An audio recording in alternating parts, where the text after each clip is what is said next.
Hello, welcome to my other show. This is Muse, and I am Susan Rushton. This is a show on which I am privileged to, I'm thrilled to, I'm delighted to, I get to interview and be close to people who are caught and tackled by the muse, whichever muse that is. This time it's the artistic muse, the painting muse. And this is a person whom you have seen and heard around Auburn for years. This is Frank Ordaz. Ordaz. Frank Ordaz. Rhymes with jazz. Frank Ordaz rhymes with jazz. And he is found to the left of the old Auburn Hotel, the Auburn Promenade. Well, if you're facing it, I'm to the, yeah. Okay. At 843 Lincoln Way in Auburn. And you can visit him, and he had a visitor last night by absolute chance, and you sold 2 paintings. Yes. He told us, just bang like that. So if you want to visit him in public, where he has his studio, 843 Lincoln Way, Auburn, or you can contact him at ordazart.com. Correct? Yes, ordazart.com. So welcome again, Frank. Thank you, Susan. You are... Yeah, it's an absolute honor to be on your show again. Oh, good. Yeah. You are totally accustomed to this, totally accustomed to talking to the public, totally accustomed to being in the public eye. And I feel Not necessarily by choice. What do you mean? Well, when I was really young, I did some artwork. I was about 10 years old. And somebody... mentioned it to the Los Angeles Times, and all of a sudden I had this article, this new kid phenom, little Mexican-American kid phenom in Monterey Park. And so there was a write-up in the LA Times, and then within a week, there was a crew from CBS News came by the house and interviewed me. So I've been around cameras since I was around 10. Yeah. And so I was just very passionate about drawing, and I think now in retrospect it was a feel-good story.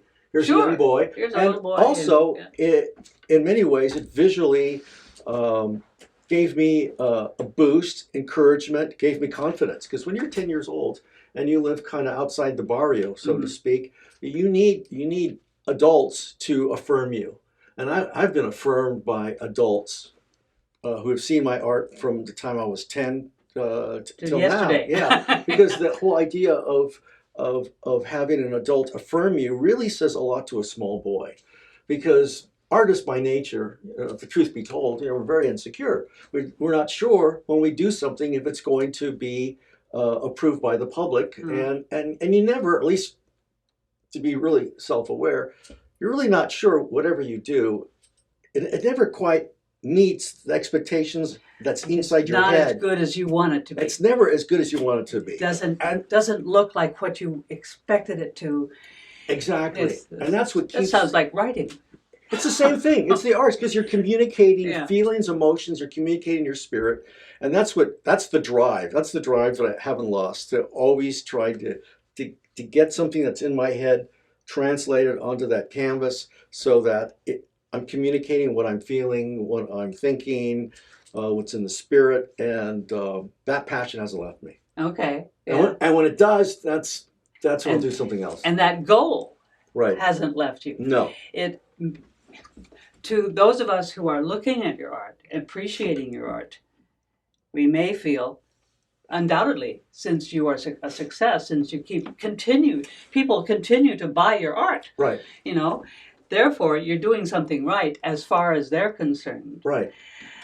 But so you've learned to say thank you very much. Yeah. You're not going to argue with them. No. If you don't think what has happened on that canvas is what you had in mind, but people like it anyway. Right. I always look for connections, Susan.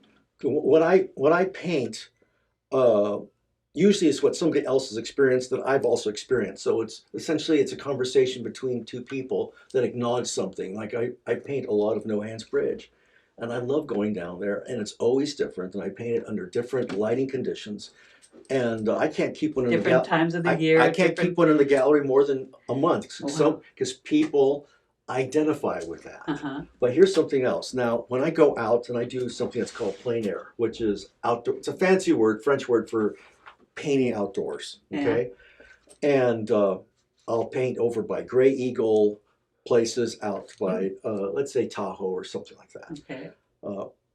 I'll have that at the gallery, and there's no immediate connection when people see something like that. If they're in, from Auburn, they just kind of can't relate to it. So I've come up with something recently called my repurposed art. These are small little paintings, let's say, of like a little lake scene of, let's say, Sardine Lake. Most people don't even know where that's at, but it's one of our great alpine lakes.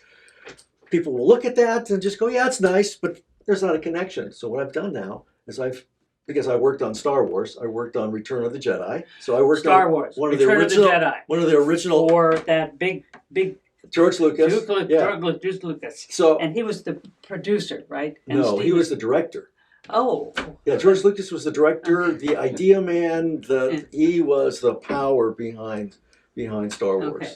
And so what I've done now is I've put some of the characters in some of these little small paintings, and they're just slamming out. Oh, they're just full. I sell them within an hour. It's amazing. And so there's a little bit of the art whore. I'll admit that. But but here's the point, Susan. People relate to it. There's a connection there, and I get fan mail from all over the world, and people are telling me, your work has inspired me. I just recently got a book from a writer in Italy, and he just wrote a book about matte painting, which is essentially background painting for the movies, and how much he was inspired by my work. He's got a picture of myself and some of my work in his book.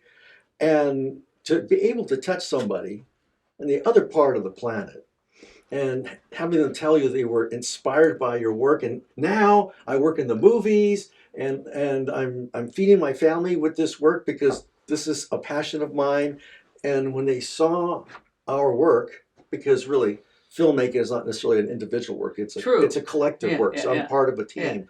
So I'm glad I had an experience to have impacted lives and inspired other people is really an affirmation and a joy and a satisfaction that you really cannot purchase with money.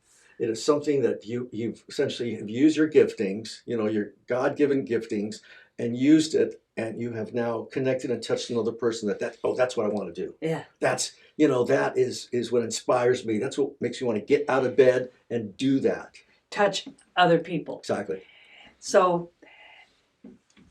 it occurs to me that a lot of writers start because they've got this gigantic ego and want to do only what they want to do. Right.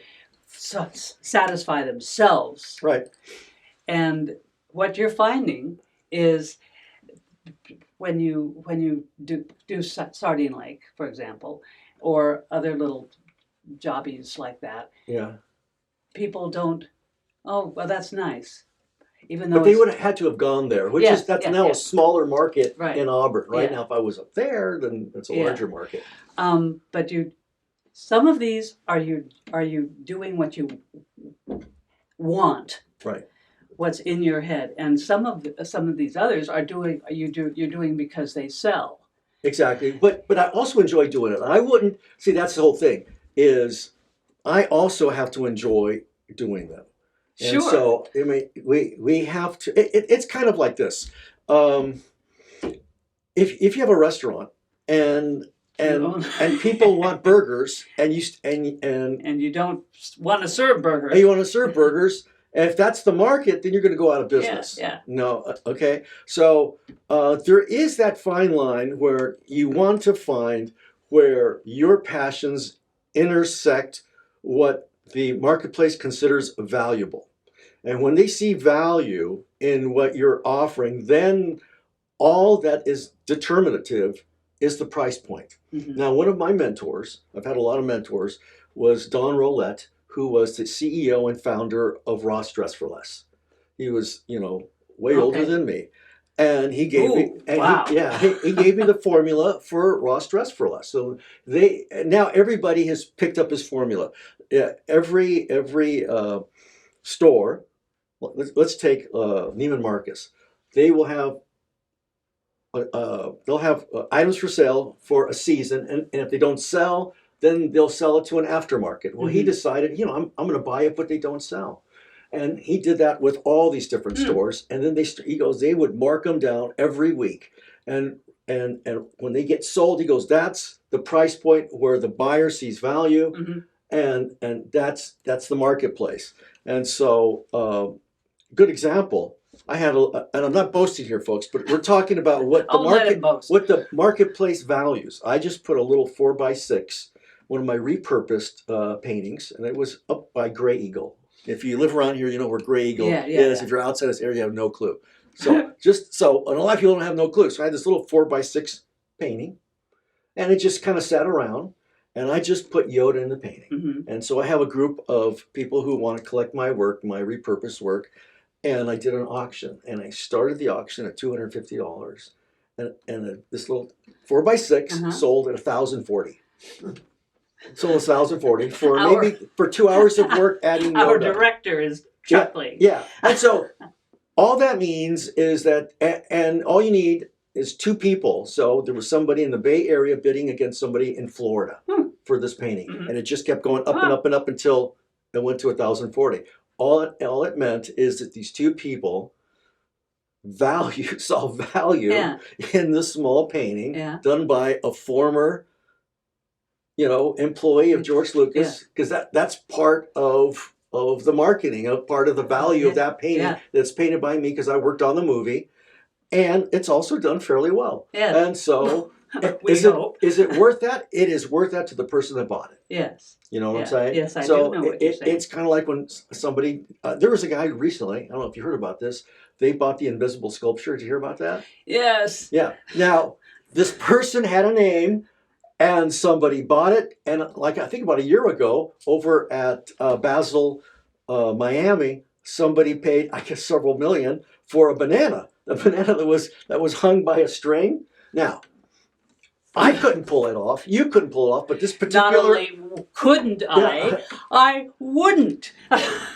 All to say, this artist was known for these sort of antics, and somebody saw value, and somebody bought it. Okay. So again, it's that marketplace where you do something and somebody finds value, and what you and you find it what it works. Now, I didn't say that to boast, but I just said that it's worth that amount of money, whether you think so or not, because there is a whole marketplace out there of those who value Star Wars imagery, and they will pay up for that. This is now what's kind of creating a crisis. I'm represented by 3 galleries. This is what's creating a crisis within the gallery industry right now. The people that have bought and painted artwork, they're getting older, and they're traditionally they're traditionally minded. The new market now, those people no longer see value in that type of art, and so they're getting scared. They will buy, let's say, Iron Man's helmet, and they'll pay $30,000 for Iron Man's helmet that was used as a prop. Okay. Because they see value in that. That's part of their culture. But no longer will they pay for something, let's say, like a cowboy or a rural scene. It's just not their culture anymore. So they're now literally concerned that their marketplace is getting older and dying out. And I've had that conversation with many people. And so again, by doing the Star Wars things, I'm now connecting to that younger market, the market that values Star Wars, but also likes to see something done by hand. Because now that's coming back. People are now getting tired of the whole digital, the digital art. That's a dime a dozen. So somebody like me has now become fashionable again. Isn't that crazy? Well, it's part of the art world. Yes. This is amazing. I didn't you have your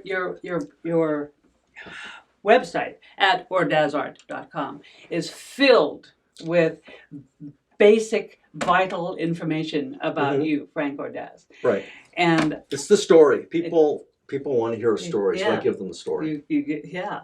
And I I was amazed that you would be still willing to, after you posted all that, and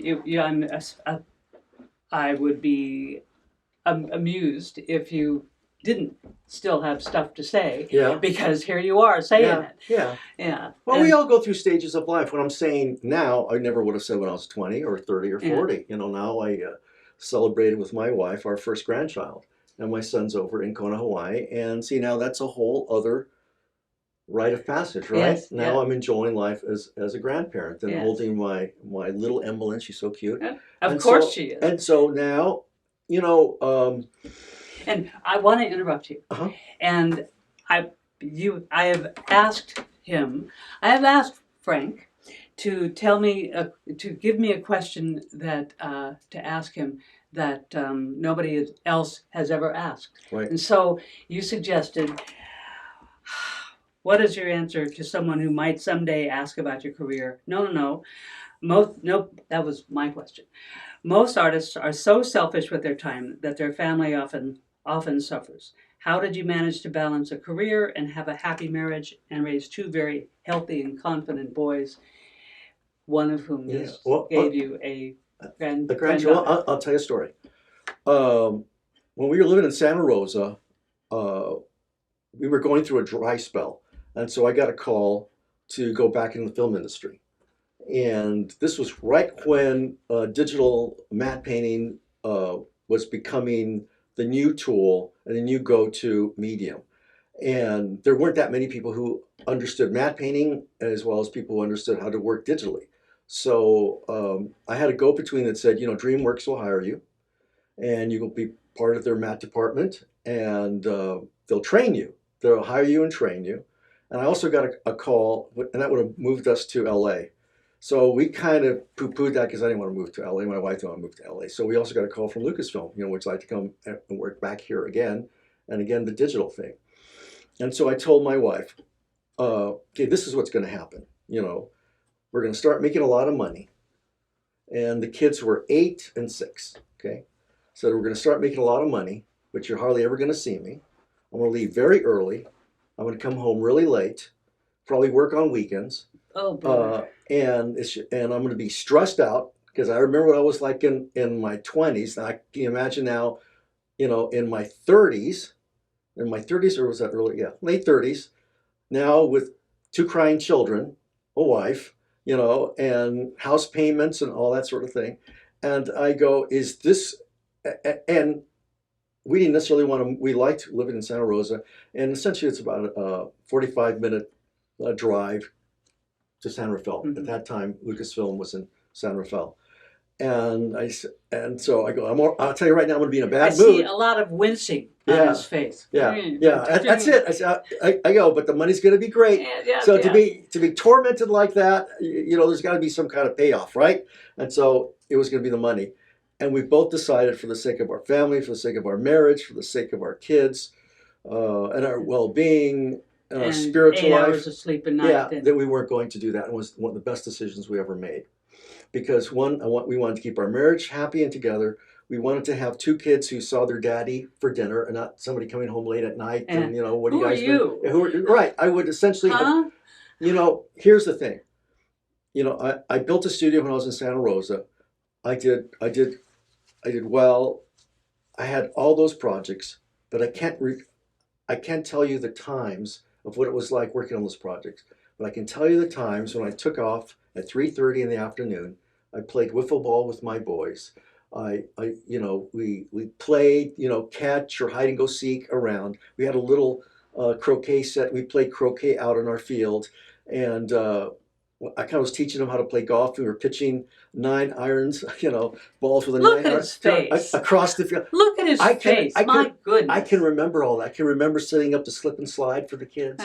I can remember all that and those wonderful memories. But I can't remember all the details of working on all these different jobs. And if I did, it was like, oh, that art director was like this or like that.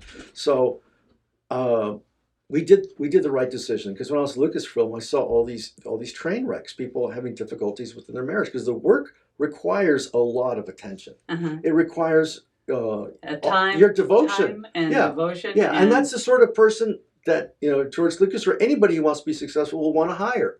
If you want, I was just listening to Steve Wozniak, and they're asking, well, how was it when you and Steve Jobs, created Apple, and why was your company successful? He says, because we hired people who were equally devoted as we were, as passionate as creating something that was insanely good.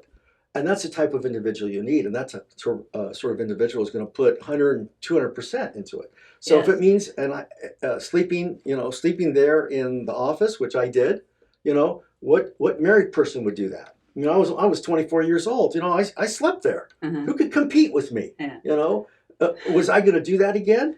I don't think so. And so there's always somebody going for your job. So there are these. You have to weigh the cost.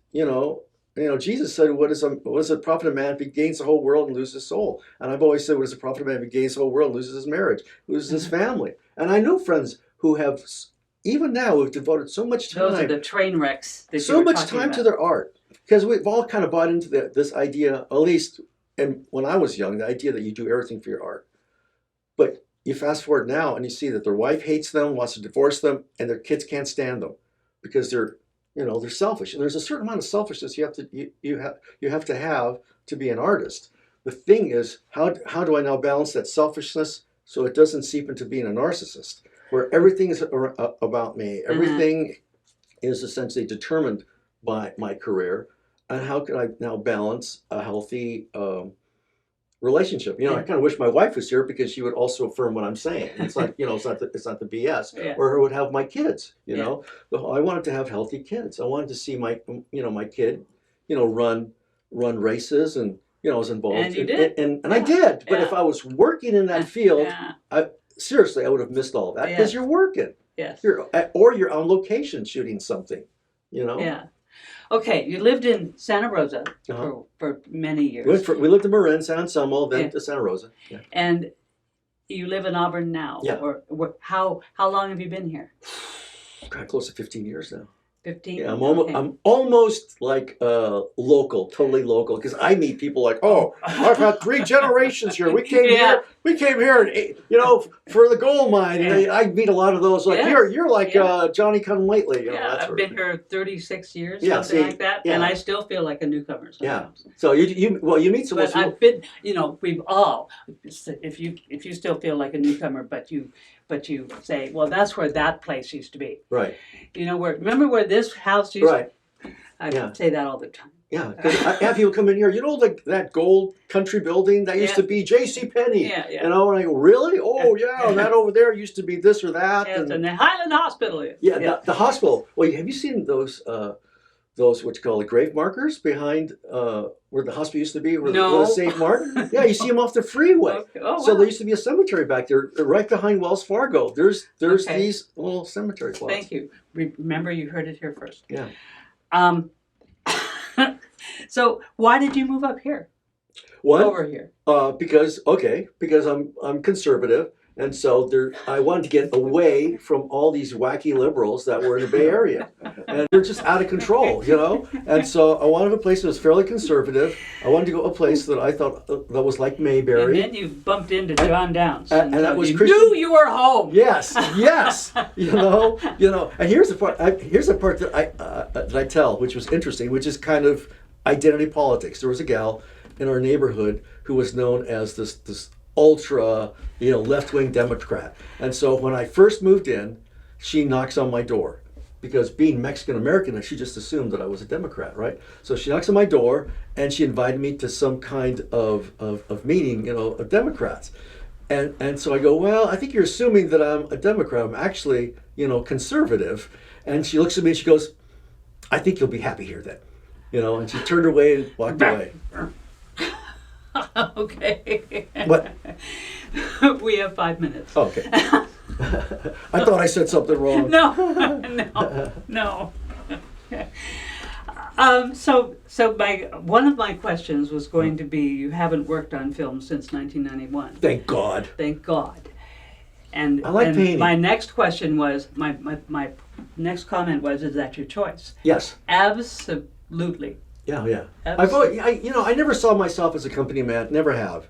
And although I did want to work on Star Wars, and that was a great opportunity, but I always saw myself as having my own gallery, which I do, as having my own career, being my own boss, being the navigator of my own ship, having freedom and control. I mean, I wanted to be like George Lucas, in the sense Doing what you wanted to be doing. doing what I want to do, and that's my lifestyle now, and. It has ups and downs. I mean, there's times where I'm making a lot of money. There's times where it's like, oh, is this thing going to end now? It's never quite, like right now, it's just, doing famously well. Found things that work. Yeah. But it could always dry up, and we're always cognizant of that. So you save your money when you're making. You don't go crazy, But I do what I love, and other people seem to enjoy what I'm doing too. Yeah. And that's your advice to burgeoning beginning Do what you love, but you also have to be excellent at it. A lot of people do what they love, and you have to be careful with. Do you ever? I tell a story all the time. Remember, what was it? American Idol, and you have some people who cannot sing, and they'll get up there, and they're like, oh my God, and then somebody would say, you're horrible. Well, the contestant would say, but everybody says I'm great. Everybody says I'm just so talented. I believe I'm talented. It's like, they lied to you. And that's the problem, like with Facebook, with ultimate likes and all this or that. Mm-hmm. The world is full of sycophants. People, did you ever see that movie with Meryl Streep, Florence Foster? Yes. Florence Foster the something. woman who couldn't Jenkins. sing. Yeah. And it's a true story, and she was just surrounded by sycophants that say, oh, you sing better than Maria Callas. I like your interpretation better. And of course she couldn't sing. And she was so full of herself that she actually cut a record. So you go on YouTube and you can actually listen to her, and it's horrible. Oh. But that's my point. Follow your passion, but be excellent at it. Be a master at what you do. And be allowed to be mentored by somebody who knows what they're doing and will give you criticism. You have to be open to being teachable and having somebody who's. But what if this is what I have to do? What if I have to do this? What if this is what I want to do and this is how I want to do it? Well, you can still do that. It doesn't mean you're going to make make a money. living at it. And that's true. There's a lot of I love gardening. I just love doing the gardening, and even some of my neighbors asked me to design their gardens and what plants, and so I got good enough so people said, "Can you do my garden?" So it doesn't mean I was good enough to make your formal living at exactly. it. I mean, I knew people who were really good at it, right? Okay. And so you have to know the balance. Yeah. Yeah. Are we? No, we're fine. Are we done? Fine. No, we're Okay. not. That's gratifying. Because I get sneers and you Karen, being accused of being Karen when I correct somebody's punctuations any place.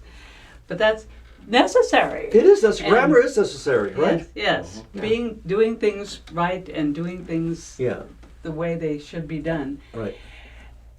And if someone like you or someone else does something that is radical and attracts attention, even though it's not correct, great. But Yoda, what is Yoda? And suddenly Yoda gets all the attention and is that's the correct way to draw Yoda. But sometimes you'll get a pass if you're really young. If you're a toddler, right? Yes. And so, but we celebrate just the act of drawing for a youngster. But as you get older, you're obviously you get a little bit more sophistication. The world gets rounded out. It's no longer just on a piece of paper. Okay. So my guest has been Frank Ordaz, the Frank Ordaz. And if you want to look at his work, go to his studio at 843 Lincoln Way, right next to Auburn Promenade, and log on to ordazart.com. Frank, it's been a kick again Absolute joy. talking with Thank you, Susan. Thank you. And thank you for watching.